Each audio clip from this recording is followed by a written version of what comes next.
자, 이제 오늘부터 시작하는 이야기, 오늘 첫 번째 왕은 사울에 대한 이야기입니다. 첫 번째 왕이죠.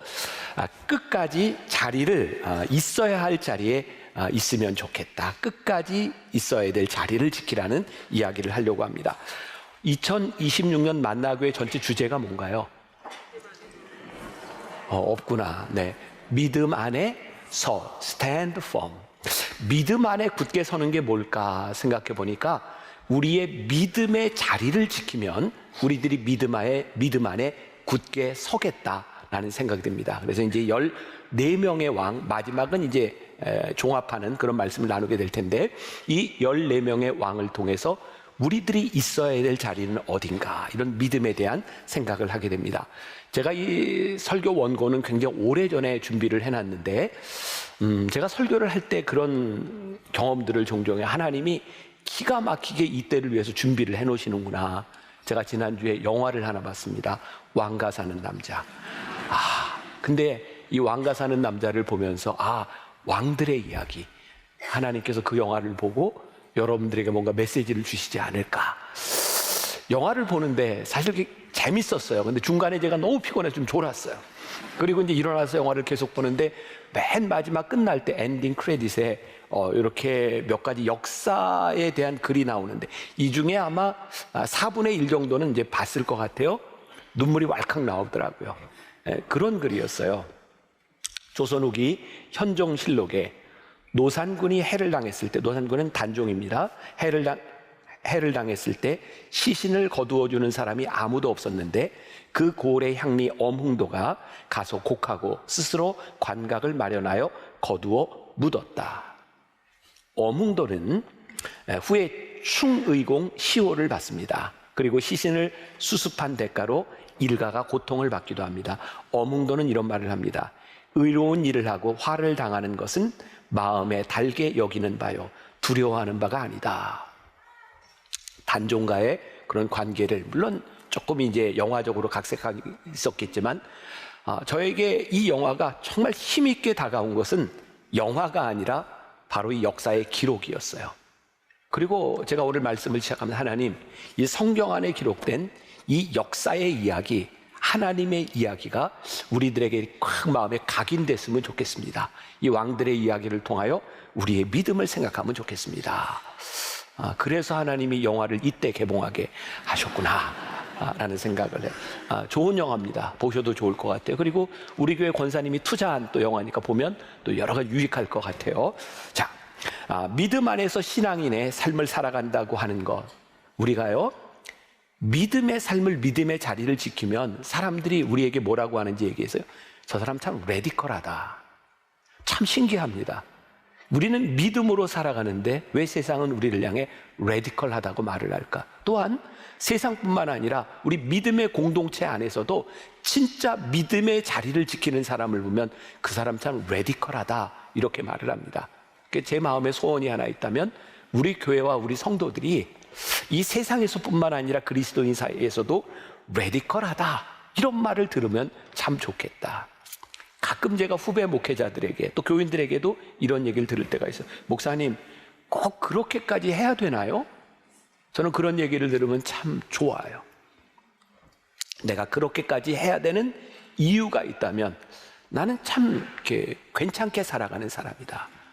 누군가 여러분들에게 꼭 그렇게 신앙생활을 해야 되나요? 예, 자, 그렇게 해야 됩니다 라고 말을 할 수 있다면 우리는 믿음의 자리를 굳게 지키는 사람이 아닐까라는 생각이 들어요. 내가 이 자리에 있는 것이 맞구나. 그때 우리는 stand firm, 굳게 믿음의 자리를 지키는 사람이 될 수 있을 것 같습니다. 사도 바울은 참 위대한 사도였죠. 기독교 역사상 예수님 이후에 가장 훌륭한 사람 하나 꼽으라면 사도 바울을 꼽습니다. 근데 그 사도 바울이 늘 그런 두려움을 가지고 있었어요. 내가 버림을 받을까 봐.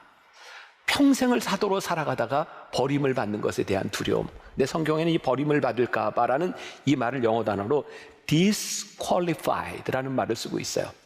자격을 상실할까 봐. 우리 신앙인들 가운데 가장 수치스러운 일은 하나님이 쓰실 수 있는 자격에서 벗어나는 일이 아닐까라는 생각이 듭니다. 자격이 상실되면 하나님이 더 이상 우리들의 삶에 개입하시지 않습니다. 우리 묵상팀의 한 권사님이 그런 글을 남겨주셨어요. 로마서 1장에 보면 인간의 정욕대로 내버려 두셨다라는 말을 가지고 냅두신, 사도 바울의 비극은 하나님이 더 이상 사울을 사용하지 못하고 냅두셨다는 거예요. 하나님이 우리를 간섭하지 않고 냅두시면 때로 우리들의 삶에 고난이 오지 않을 수도 있어요. 그냥 편안하게 살 수도 있어요. 근데 하나님이 우리를 냅두시면 결국 그 냅두신 인간은 심판을 받게 되어 있습니다. 이 사울을 통해서도 우리들이 보게 되겠지만 하나님이 처음부터 그를 완전히 버리신 것이 아니었어요. 하나님은 사울 왕에게 끊임없이 기회를 주셨습니다. 그런데 그가 하나님을 버렸을 때 하나님은 그를 냅두십니다. 혹시 여러분들 가운데 여러분들의 신앙 여정과 여러분들의 삶의 여정 가운데 고난을 당하고 있거나 어려움을 당하고 있는 사람이 있다면 괜찮습니다. 하나님께서 여러분들 냅두시지 않았다는 증거일 수 있기 때문에 그렇습니다. 오늘 말씀의 주인공 사울은 하나님이 냅두심으로 인하여 자격을 상실한 사람이었어요. 사무엘 선지자가 사울 왕에게 이렇게 질문을 합니다. 어찌하여 왕이 19절에 여호와의 목소리를 청종하지 아니하고, 그랬더니 사울 왕이 20절에서 이렇게 항변을 해요. 사울이 사무엘에게 이르되 나는 실로 여호와의 목소리를 청종하여 여호와께서 보내신 길로 가서 아말렉 왕 아각을 끌어왔고 아말렉 사람들을 진멸하였으나, 만일 이 말씀이 진멸하였습니다 라고 끝났으면 아무 문제가 없습니다. 근데 진멸하였으나 여기에 문제가 있는, 조금 후에 더 다루겠습니다. 22절에 사무엘이 이르되 여호와께서 번제와 다른 제사를 그의 목소리를 청종하는 것을 좋아하심같이 좋아하시겠나이까. 아주 유명한 말씀이 여기서 나오고 있죠. 순종이 제사보다 낫고 듣는 것이 순양의 기름보다 나으니. 사울은 사무엘이 기다리라고 하는 이 명령을 어기고 조급하게 행동합니다. 조금 전에 요 영상에서 소개하는데 사무엘상 13장 얘기가 나왔는데 보셨어요? 안 보셨어요? 잊어버리셨어요? 그래서 이거를 해야 돼. 13장에 무슨 얘기가 나왔는지 아세요? 하세요, 통독. 자, 요거 이제 하는 동안 사무엘상 13장에 보면 이제 하나님께서 이 전쟁에서, 내가 전쟁을 하기 전에 사무엘이 올 때까지 기다려라 라고 이야기를 하는데 사울이 그거 기다리지 못합니다. 그래서 자기 마음대로 제사를 드리게 되죠. 하나님께서는요, 그 사울, 하나님의 명령을 순종하지 않는 사울을 버리십니다. 제사는 뭔가요? 오늘날로 얘기하면 예배잖아요. 지금 사울은 왜 제사를 자기 마음대로 드렸을까요? 지금 빨리 전쟁을 해야 되는 거예요. 그래서 제사를 해치우고 그리고 자기가 하고 싶은 자기 전쟁을 합니다. 대입을 해볼까요? 우리는 교회에서 여러 가지 액티비티들을 합니다. 회의를 하기도 하고 우리 교인들 간에 어떤 행사를 하기도 하고. 근데 우리들의 모습 속에 이런 거 없나요? 야, 빨리빨리 예배 드려. 우리 할 일 있잖아. 빨리 예배 드려. 우리 회의해야 돼. 하나님과의 관계없는 예배가 의식이 되어버리고 우리가 하고 싶은 일들을 하는 일들. 사울이요, 하나님 앞에 쓰임받지 못한 이유 가운데 하나는 그가 제사를 드리지 않은 것, 우리가 예배를 드리지 않은 것 때문이 아니라 하나님과 관계없는 의식을 해치워버리고 그가 하고 싶은 일을 하고 있는 사울을 하나님이 쓰시지 않았다는 이야기입니다. 우리들에게 그런 모습은 없는가? 예배를 빨리 해치우고 우리들 눈에 보이는 상황들을 빨리 수습해야 되겠다고 하는 생각들. 하나님은 절대로 우리를 먼저 버리시지 않습니다. 사울이 하나님을 버렸으므로 사울이 하나님이 쓰실 수 없는 사람이 됨으로 인하여 하나님이 사울을 버리십니다. 하나님이 우리를 쓰실 수 있도록 하는 방법은 분명합니다. 하나님이 우리를 쓰실 수 있는 믿음의 자리에 서 있으면 하나님이 우리를 쓰실 수 있는 겁니다. 혹시 오늘 말씀을 나누고 있는 우리들 가운데 언제부터인가 하나님 나를 쓰시지 않는 것 같아, 내가 버림받은 것 같아 라는 느낌이 드는 사람이 있다면 우리가 하나님이 우리를 부르셨던 그 믿음의 자리에 있는지를 생각해 보아야 합니다. 하나님은 우리들이 어떤 스펙을 가지고 있느냐에 관심이 있는 분이 아니라 하나님이 우리를 사용하실 수 있는 사람이냐에 관심이 있으세요. 근데 우리는 어떤 생각을 하나요? 아, 내가 하나님의 일을 하기 위해서 이런 자격도 좀 필요하고, 이런 재능도 필요하고, 이런 능력도, 이만큼의 돈도 필요하다고 생각하죠. 근데 아무리 우리들이 스펙을 갖추어도 하나님이 우리를 쓰실 수가 없다면 그 스펙은 아무 소용이 없는 거예요. 제가 참 좋아하던 만화가 있었습니다. 조선일보에 연재되던 광수생각. 꽤 오래전이라 젊은 사람은 잘 모를지도 몰라요. 이 광수생각이 이렇게 책으로 이렇게 이제 만들어져서 제가 보았던 그 내용 중에 일부분이 이런 게 있어요. 두 남녀가 대화를 하는데 남자가 여자에게 프로포즈를 하는 상황입니다. 아, 우리 아버지가 유명한 변호사고 빌딩도 두 채나 돼. 나는 명문대학을 나왔고 좋은 대기업에 취직을 했어. 그리고 진짜 좋은 건 내가 삼형제 중에 막내야. 그러면서 여자에게 이렇게 이야기를 해요. 내 배경과 스펙이 마음에 들지 않아? 그래서 여자가 한참 생각합니다. 너의 배경과 너의 스펙 마음에 드는데 네가 싫어. 너무 흥미롭죠. 아무리 스펙이 좋아도 네가 싫으면 결혼할 수 없는 거예요. 우리들이 아무리 많은 것을 가지고 내가 이렇게 하나님의 일을 할 수 있다고 생각해도 우리가 믿음의 자리를 벗어나면 하나님이 우리를 쓰실 수 없는 거예요. 그래서 우리들에게 진짜 중요한 것은 하나님이 우리를 부르셨던 그 자리를 우리들이 어떻게 끝까지 지키는가, 이 믿음의 자리를 지키는가에 있는 거예요. 저에게만 그런 두려움이 있을까요? 오늘 제가 이 두려움에 대한 이야기를 했더니 9시 50분 예배를 끝나고 한 청년이 저에게 목사님 감사해요. 저도 이 두려움을 가지고 살아갈게요. 그렇게 이야기를 하더라고요. 어떤 두려움이냐면 제가 만나교회 담임 목사로 불림을 받고 아니 지금 만나교회에서만 지금 28년째 목회를 하고 있는데 내가 끝까지 이 자리에 하나님이 쓰실 수 있는 자리에 있어야 되는데 나는 이 자리를 지킬 수 있을까? 여러분들이 때로는 어떤 직분으로 여러분들을 어떤 자리로 하나님이 부르셨는데 하나님이 우리를 끝까지 쓰실 수 없다면 우리는 믿음의 자리를 벗어난 사람이에요. 히브리서 11장 6절에 하나님이 기뻐하시는 믿음에 대하여 이야기합니다. 우리 같이 한 목소리로 봉독해 볼까요? 자, 시작. 믿음이 없이는 하나님을 기쁘시게 하지 못하나니 하나님께 나아가는 자는 반드시 그가 계신 것과 또한 그가 자기를 찾는 자들에게 상 주시는 이심을 믿어야 할지니라. 믿음이 없이는 하나님을 기쁘시게 하지 못하고 믿음이 없이는 하나님이 사용하지 못하고 믿음이 없으면 하나님이 상을 주시지 않는다. 사울 왕의 문제, 믿음의 관점에서 사울 왕의 문제는 무엇인가? 오늘 본문 17절에서 사무엘이 이렇게 이야기를 합니다. 왕이 스스로 작게 여길 그때에 이스라엘 지파의 머리가 되지 아니하셨나이까? 메시지 성경에서 유진 피터스는 이렇게 설명을 해요. 처음 이 길에 들어설 때 당신은 보잘것없는 사람이었습니다. 왕께서도 그것을 알고 있었습니다. 그때 하나님께서 당신을 이스라엘 가운데 가장 높이 두셔서 왕으로 삼으셨습니다. 스스로 작게 여길 때에 하나님을 바라볼 수 있을 때에 하나님께서 그것을 귀하게 여기셨습니다. 그런데 지금 당신이 변했습니다. 왕이 되어 많은 일들을 하고 내 능력이 있다고 생각할 때 하나님이 쓰실 수 없는 사람이 되어버렸습니다 라고 말을 하고 있어요. 하나님이 사울을 세우신 이유는 그를 사용하기 위해서인데 하나님이 쓰시기 위해서인데 어느 날 보니까 사울이 더 이상 나는 하나님의 도움이 필요 없어, 하나님이 쓰실 수 없는 사람이 되어 있으니 하나님이 더 이상 그를 왕으로 두실 수가 없었던 거죠. 오늘 우리가 하나님의 도구가 되지 못하는 이유는 하나님께서 우리를 버리신 것이 아니에요. 우리가 하나님의 도구로 쓰임받는 자리에 있지 않은 것이 문제인 거죠. 주부들에게는 이게 좀 와닿을지 모르겠어요. 저는 이렇게 주부 생활을 하는 사람은 아니지만 가끔 이렇게 제가 그제도 제가 이렇게 저녁을 좀 했어요. 좀 밥도 하고 좀 이렇게 하고 내가 볶음밥도 하고 막 고기도 굽고 했는데 하려고 이렇게 열어보면 꼭 제 아내한테 그거 어디 있어 하고 물어봐야 될 때가 많이 있어요. 제 아내는 어디 있는지 딱 알아요.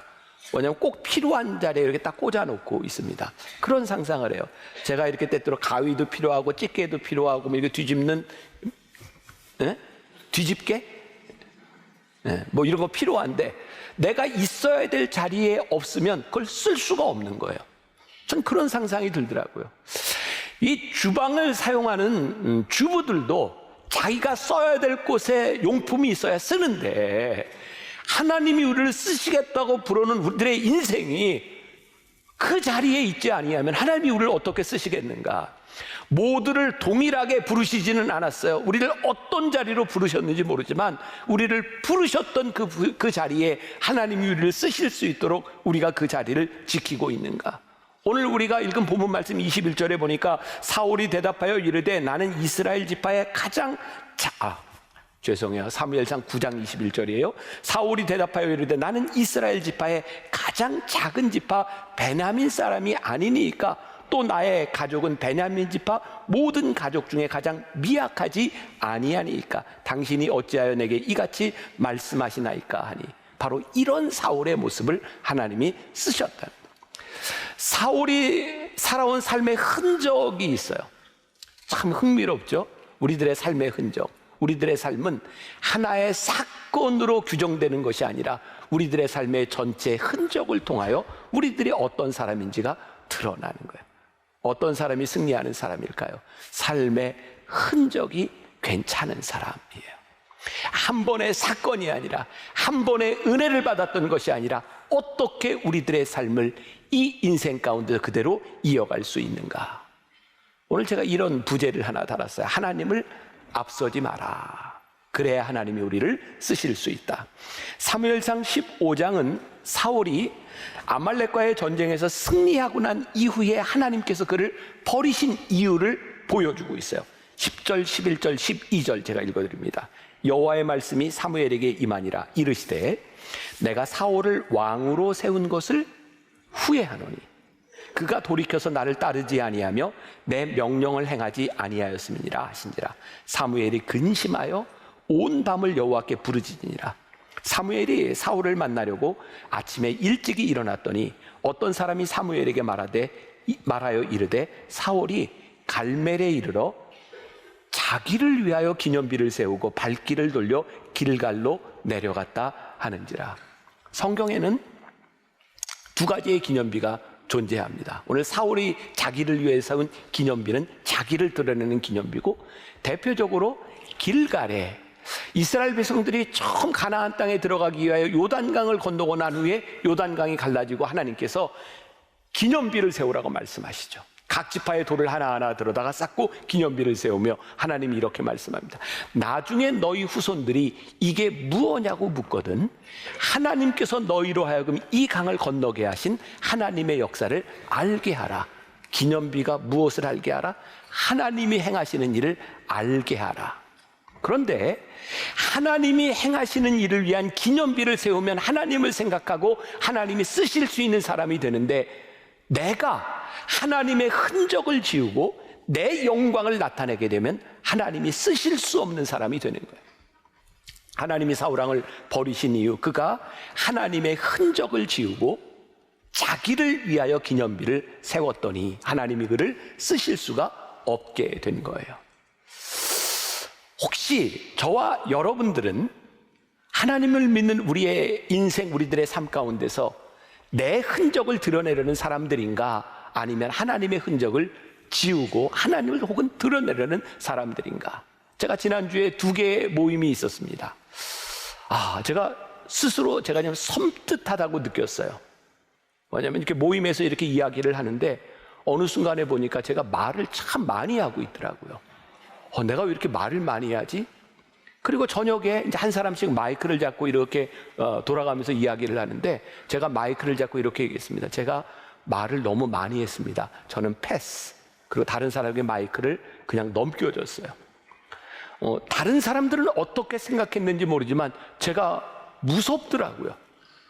내 인생에 60여 년의 시간이 흘러가면서 내 경험들, 내가 하고 싶은 얘기가 참 많아졌구나. 그래서 내 말이 참 많아졌구나. 그게 참 무섭더라고요. 우리들에게서 하나님의 기념비가 세워지고 있는지, 아니면 내 기념비를 세우고 있는지, 하나님의 흔적을 지우고 있는지, 아니면 끊임없이 하나님을 드러내기 위해서 내 흔적을 지우고 있는지. 마태복음 9장 23절에서 예수님께서 제자들에게 제자도에 대해서 말씀하세요. 너희들이 나를 따라오려거든 자기를 부인하고 날마다 자기 십자가를 지고 나를 따를 것이니라. 자기 십자가를 지고 따르는 게 뭔지 아세요? 하나님의 뜻대로 살아가기 위해서는 필연적으로 자기 뜻을, 자기를 부인하지 않고는 하나님을 따라갈 수가 없는 거예요. 그런데 아버지의 뜻대로 살아가는 신앙 생활을 하는 사람을 보면 사람들이 이야기합니다. 야, 참 레디컬하네. 너무 흥미롭죠. 너무나 당연하게 신앙인들이 하나님의 뜻을 따라가야 되는데 하나님의 뜻을 따라가는 사람들이 레디컬하게 보이는 겁니다. 우리가 믿음의 자리를 지키고 있으면 우리의 신앙은 필연적으로 레디컬해질 수밖에 없다. 저는 그런 꿈을 꿉니다. 저와 우리 교회와 우리 교인들이 이 믿음의 자리에서 레디컬하다는 말을 들을 수 있는 사람이 되었으면 좋겠다. 무엇이 하나님을 기쁘시게 하는가? 요한복음 3장 30절에 보면 세례 요한이 이렇게 말을 합니다. 그는 흥하여야 하겠고 나는 쇠하여야 하리라 하니라. 우리 교회는 비교적, 아니 제가 느끼기엔 별로 이렇게 갈등이 없는 교회죠. 참 좋은 교회죠. 별로 싸움이나 이런 게 없는 교회니까 참 좋은 교회라는 생각이 들어요. 근데 제가 주변에서 이렇게 보면 교회 안에서 일어나는 대부분의 갈등들은 악한 일을 하려고 싸우는 것이 아니라 늘 하나님을 위하여, 교회를 위하여 이런 말을 달고 삽니다. 근데 참 신기하잖아요. 하나님을 위하여 내가 싸운다면, 하나님의 영광을 위하여 뭔가 싸운다면 진짜 하나님의 영광을 위하여 그냥 내가 납작 엎드려야 될 때가 있습니다. 하나님만 드러나면 되니까. 근데 우리는 그렇게 하지 않죠. 내가 결백하고 내가 의롭다가 하는 것을 증명할 때까지 싸웁니다. 하나님을 위하여라고 하는 말을 하고는 있지만 실상은 나의 의와 나를 위하여 싸울 때가 많이 있습니다. 사울이요, 하나님을 위하여 제사를 드린다고 이야기를 하고 하나님을 위하여 좋은 것들을 구별하였다고 이야기를 하지만 하나님은 그것을 통해 영광을 받으시지 않습니다. 무서운 겁니다. 우리들이 초신자 때 하나님이 우리를 처음 부르셨을 때는 그런 생각을 하지 않습니다. 부르심에 제가 합당하게 살아가겠습니다. 그런데 부르심을 통하여 우리들에게 업적이 쌓여지기 시작하면 내가 쌓은 그 업적을 위하여 싸웁니다. 하나님을 위하여라고 말을 하지만 하나님의 영광은 가려질 때가 많이 있습니다. 우리들에게 주어진 이 믿음의 자리를 끝까지 우리들이 지키고 있는가? 좋은 일, 위대한 일을 꿈꾸는 것도 중요하지만 우리 속에 계신 그분의 일을 위하여 우리들이 어떻게 쓰임받을 준비가 되어 있는가? 제가 어제 새벽에 이 말씀을 이렇게 묵상하다가 떠오른 찬양이 하나 있었어요. 주님을 보게 하소서, 내 뜻과 내 생각 내려놓고. 우리 한번 같이 불러볼까요? 주님을 보게 하소서. 주님을 보게 하소서. 나를 붙드소서. 나를 붙드소서. 내 뜻과 내 생각 내려놓고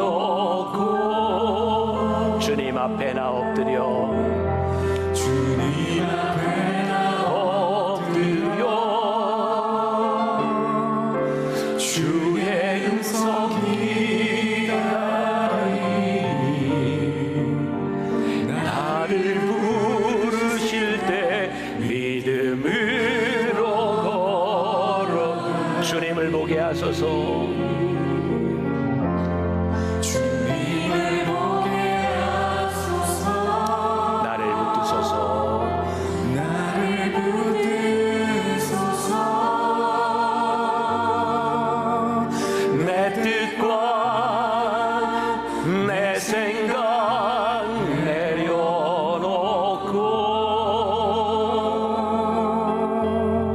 주님 앞에 나 엎드려 주의 음성 기다리니. 주의 음성 기다리니 나를 부르실 때 믿음으로 걸어. 우리 한 번 더 주님을 보게 하소서. 주님을 보게 하소서.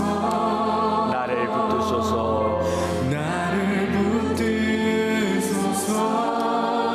내 뜻과 내 생각 내려놓고 내 뜻과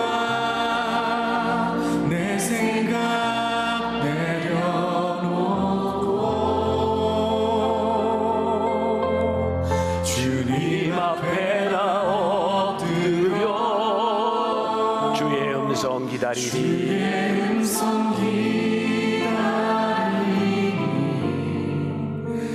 나를 부르실 때 믿음으로 걸어가리.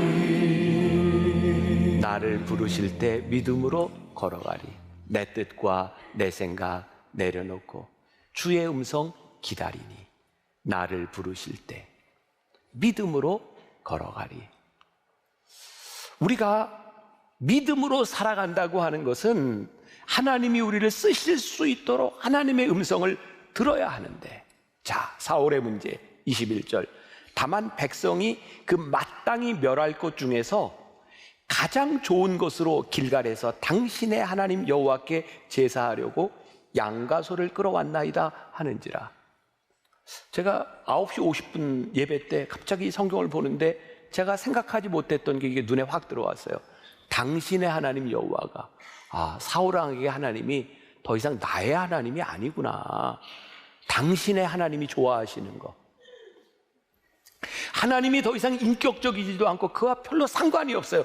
그냥 사울은 그가 좋아하는 것을 당신의 하나님도 좋아하실 걸로 생각하면서 하나님의 음성을 청종하지 아니하고 자기가 옳은 것, 자기가 원하는 것을 행합니다.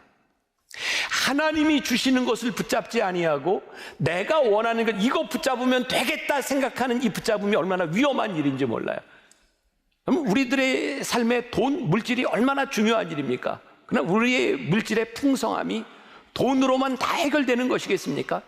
하나님이 허락하시지 않으면 우리들이 잡은 물질이 우리를 공허하게 하고 두렵게 하고 불안하게 한다면 그것이 우리들에게 올바른 일일까요? 하나님이 허락하시지 않은 것을 붙잡으면 그것이 나의 소유가 되지 않는 거예요. 그래서 불안한 거예요. 사울의 문제가 뭐예요? 하나님이 허락하신 것을 붙잡은 것이 아니라 그가 보기에 좋은 것을 골라서 하나님도 좋아하시겠다고 생각한 거죠. 삶의 풍요는 돈과 관계되어 있는 것이 분명하지만 그것이 절대적인 것은 아니에요. 뭐 이런 예를 들어볼까요? 직업이 없이 매일 몇 년 동안 이렇게 놀고 있는 사람을 보고 찾아가서 참 여유롭게 보이시네요 라고 말하면 어떻게 받아들일까요? 여유라고 하는 말은 그럴 때 쓰는 게 아닌 것 같아요. 치열하게 삶을 살아가는 사람에게 어느 날 그가 이렇게 참 한가하게 있는 모습을 보게 될 때, 참 여유가 있으시군요. 그게 축복이죠. 매일 노는 사람한테 여유가 있으시군요. 그게 복일까? 한 20년 전, 30년 전 우리나라에 한참 유행하던 은퇴자들이 뉴질랜드나 호주에 가면 골프를 마음껏 칠 수 있다고 해서 이민을 많이 갔다 다 후회했잖아요. 매일 골프를 쳐요. 그냥 시간도 남고 돈도 싸고. 근데 그게 행복하지 않아서 다시 돌아와요. 우리의 풍요함, 하나님이 우리들에게 주시는 축복은 우리들이 원하는 것을 붙잡은 데 있는 것이 아니라 하나님이 우리를 쓰실 때 우리들에게 주시는 축복과 은혜를 우리들이 경험하게 되어 있는. 여러분 기억하세요. 내가 지금 가지려고 하는 소유, 내가 얻으려고 하는 이 물질이 성령님을 근심하게 하는 것이라면 그 축복 아닙니다. 우리들이 물어야 됩니다. 믿음의 자리를 끝까지 지키기 위해서 하나님이 우리를 쓰시는 그 자리에 있기 위해서 이거 성령님을 근심하게 하는 일인지 그렇지 않은 일을 우리들이 물을 때에 우리들이 성령님과 동행할 수 있어요. 그렇지 않으면 하나님이 우리를 쓰실 수 없는 거예요. 끝까지 순종한다는 것, 그게 어떤 의미일까? 순종은 스스로 작게 여기는 자의 몫이다. 스스로 작게 여겼을 때 순종하는 사람이 된다. 그런데 지금 문제 20절에 사울이 사무엘에게 이르되 나는 실로 여호와의 목소리를 청종하여 여호와께서 보내신 길로 가서 아말렉 왕 아각을 끌어왔고 아말렉 사람들을 진멸하였으나, 제가 조금 전에 뭐라고 얘기했어요? 진멸했습니다로 끝났으면 참 좋았을 텐데 진멸하였으나. 사울왕이 지금 하나님의 명령을 이해하지 못했을까요? 전 그렇게 생각하지 않습니다. 충분히 이해했을 거예요. 단지 하나님의 말씀이 내 마음에 들지 않는 거예요. 진멸하였으나, 그리고 내 마음에 드는 것을 하면서 이렇게 생각하죠. 하나님도 좋아하실 거야. 근데 하나님이 그거 좋아하시지 않았어요. 우리들이 믿음의 자리를 끝까지 지키는 사람이 되기 위해서 우리들이 물어야 될 질문인 거예요. 하나님도 좋아하실 거야가 아니라 진짜 하나님이 좋아하시는지를 우리들이 물어봐야 되는 거예요. 그래야 우리들이 순종할 수 있는 거예요. 이 순종의 제3지대는 존재하지 않습니다. 나는 존재하지 않습니다. 우리들이 하나님의 음성을 들으려고 생각하지 않는다면, 하나님을 우리들이 바라보려고 하지 않는다면 우리들이 순종의 길을 갈 수 없을 거예요. 어제 제가 결혼 예비학교 40상 첫 강의를 했어요. 예비 부부 중에 한 사람이 저한테 이렇게 질문을 하더라고요. 제가 어제는 전부 Q&A로 이렇게 이제 강의를 90분 동안 했는데, 저한테 묻는 게, 목사님 혹시 우리가 살아가다가 불륜이나 치명적인 이런 불륜이나 혹은 한 사람의 실수로 인하여 재산을 다 이렇게 탕진하게 됐을 때는 어떻게 해야 되나요? 어떻게 해야 돼요? 근데 이게 상황마다 다 다르고 몰라, 어떻게 할지 모르겠어. 근데 질문을 좀 바꿔보자. 이렇게 죄를 짓고 나서, 잘못하고 나서 결과가 어떻게 될까를 생각하지 말고 우리들이 살아가면서 내가 이런 잘못을 했을 때에 우리들에게 찾아올 결과를 상상해봐라. 그렇다면 죄 짓는 것이 얼마나 무서운 일인지 우리들이 깨닫게 될 거다. 제가 어제 40상 젊은이들에게 이런 얘기를 했어요. 내가 너무 감사한 건, 내가 지금까지 살아오는 동안 성적인 죄를 짓지 않고 내가 그런 부분에서 문제가 없이 오늘 이렇게 서 있는 게 너무 감사하다. 근데 나에겐 두려움이 있다. 내가 지금까지 이렇게 지키며 살아왔지만 끝까지 이를 지킬 수 있는 것에 대한 두려움이 있다. 우리 토요 예배 때 제가 이 얘기를 했다가 제 아내가 집으로 가서, 지금 그게 무슨 말이야? 앞으로 어떻게 된다는 말이야? 확실히 얘기해. 에? 그리고 이런 얘기는 절대로 예배 시간에 하면 안 돼. 근데 제가 지금 또 했어요. 지금 집에 가서 제가 어떻게 될지 몰라요. 근데 진짜 두려운 거예요. 내가 죄에 대해서 무방비 상태로 있습니다라고 하는 게 두려운 것이 아니라, 내가 이 자리에 불리움을 받았는데 하나님, 제가 이 자리에서 하나님 끝까지 쓰실 수 있는 사람이 되어야 되는데 제가 그 자리를, 믿음의 자리를 지키게 하여 주옵소서. 이게 저에게만 찾아오는 두려움이어야 할까요? 우리들 모두에게 찾아오는 두려움이어야 될 것 같아요. 어느 순간부터인가 하나님의 말씀을 경청하지 아니하고 들으려고 하지 않으면 우리는 하나님이 좋아하실 거야 라고 하면서 우리의 믿음의 자리가 아닌 내 자리에 서서 하나님의 흔적을 지우려고 할지 몰라요. 프랭클린 루즈벨트 대통령에 대한 유명한 일화가 있습니다. 미국 사람들 파티하고 무도회하고 이런 거 자주 하는데, 이 무도회에서, 파티 자리에서 지루하게 느껴지니까 사람들이 이렇게 너무 건성건성 피상적으로 대하는 것 같으니까 루즈벨트 대통령이 장난기가 좀 발동이 됐던 것 같아요. 만나는 사람마다 이렇게 말을 했답니다. 저 오늘 아침에 할머니를 죽였어요. 근데 사람들이 악수하면서 이렇게 대답을 하대요. 아, 대단하십니다.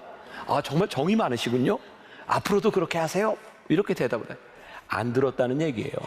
근데 어떤 외교관에게 오늘 아침에 내가 할머니를 죽였습니다. 그랬더니 그 사람이 루즈벨트 대통령 귀에다 대고, 아, 할머니가 죽을 짓을 했겠죠. 라고 이건 제가 무슨 얘기를 하고 싶은가 들어야 답변을 할 수 있는 거예요. 우리가 하나님을 믿고 살아간다고 하면서 하나님의 음성을 듣지 아니하고 우리들 피상적으로 살아가면서 어떻게 순종의 자리에 있을 수 있겠습니까? 끝까지 이 자리를 지키기 위해서 하나님의 말씀에 순종하는 사람, 듣는 사람, 순종이 제사보다 낫습니다. 아무리 예배하고 아무리 우리들이 봉사해도 하나님의 음성을 듣지 않으면 우리들이 믿음의 자리를 지킬 수가 없습니다. 이 말씀 듣고 적용해야 되겠죠. 어떻게? 여러분들이 이제 오늘 예배를 마치고 세상으로 나아가면 여러분들이 서 있는 자리에서 물으셔야 돼요. 하나님, 이 자리가 맞습니까? 이 자리가 지금 내가 하려고 하는 이 일이 하나님 기뻐하시는 일이 맞습니까? 그때 우리는 믿음으로 우리들이 나아가게 되는 겁니다. 저와 여러분, 우리 만나교회, 하나님이 끝까지 쓰실 수 있는 그런 믿음의 자리를 잘 지키는 우리가 될 수 있기를 주님의 이름으로 간절히 축원합니다. 우리 나 주님의 기쁨 되기 원하네, 이 가사가 여러분들의 고백이 될 수 있도록 우리 같이 찬양하겠습니다.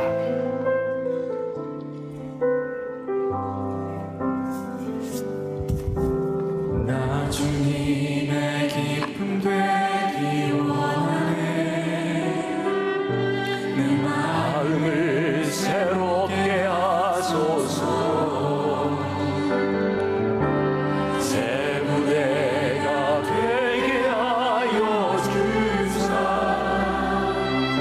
주님의 힘 주게 하소서.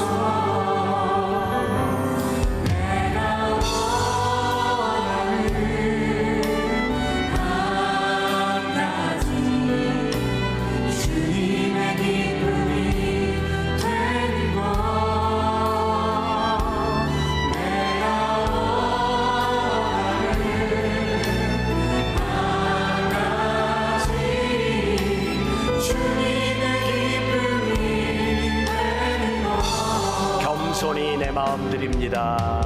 겸손히 내 마음 드립니다. 나의 모든 것 받으소서. 나의 마음 깨끗이 씻어 주사. 주의 길로 행하게 하소서.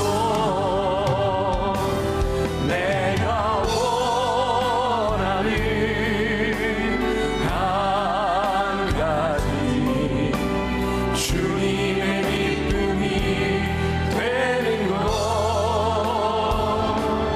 내가 원하는 한 가지, 주님의 기쁨이 되는 것. 내가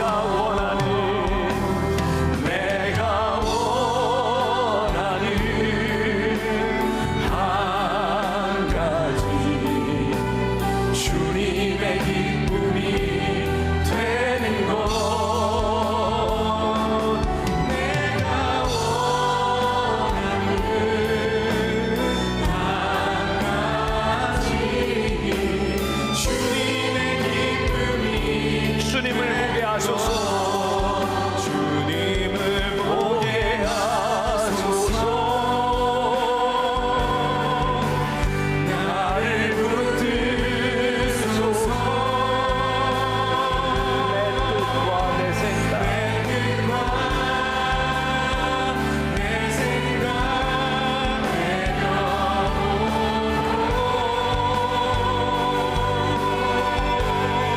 주님 앞에 나 엎드려 주의 음성 기다리니.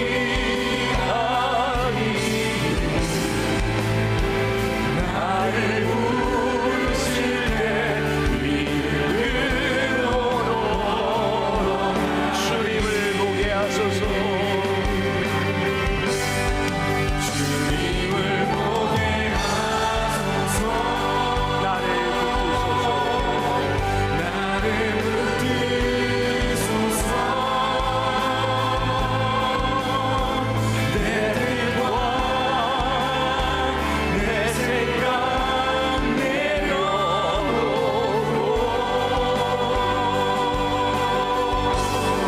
주님 앞에 나 엎드려 주의 음성 기다리니. 나를 부르실 때 믿음으로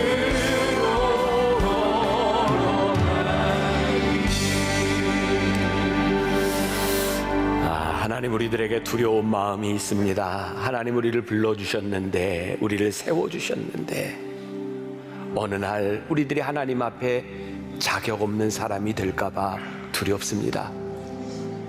사울왕이 스스로 작게 여겼을 때에 하나님이 쓰실 수 있었던 것처럼 우리들 끝까지 하나님 앞에 겸손하게 주의 얼굴 바라보는 사람들 되게 하여 주옵소서. 주의 음성을 들을 때, 나 엎드릴 때에, 주님 말씀하실 때에 믿음으로 걸어갈 수 있는 용기를 우리들에게 허락하여 주옵소서. 이제 우리가 세상으로 나아갑니다. 이 세상 한가운데서 하나님 기뻐하실 거야.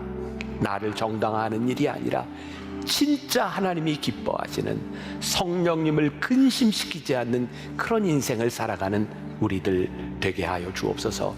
오늘도 하나님 앞에 드려진 귀한 예물, 하나님 우리 성도들의 손길을 축복하시고 이 세상에 살아가는 동안 내가 부여잡는 것이 아니라 하나님이 허락하시는 축복을 믿음으로 누릴 수 있는 사람들, 하나님 주시는 풍요와 은혜와 기쁨과 감사를 누릴 수 있는 우리 귀한 성도들이 될 수 있도록 우리들의 삶을 붙잡아 주옵소서. 지금은 우리 주 예수 그리스도의 은혜와 하나님 아버지의 무한하신 사랑과 성령의 인도하심이 끝까지 믿음의 자리를 지키기를 소원하며 담대히 세상으로 나가는 당신의 사랑하는 모든 백성들을 위해 지금부터 영원까지 함께 하시기를 간절히 축원하옵나이다. 아멘.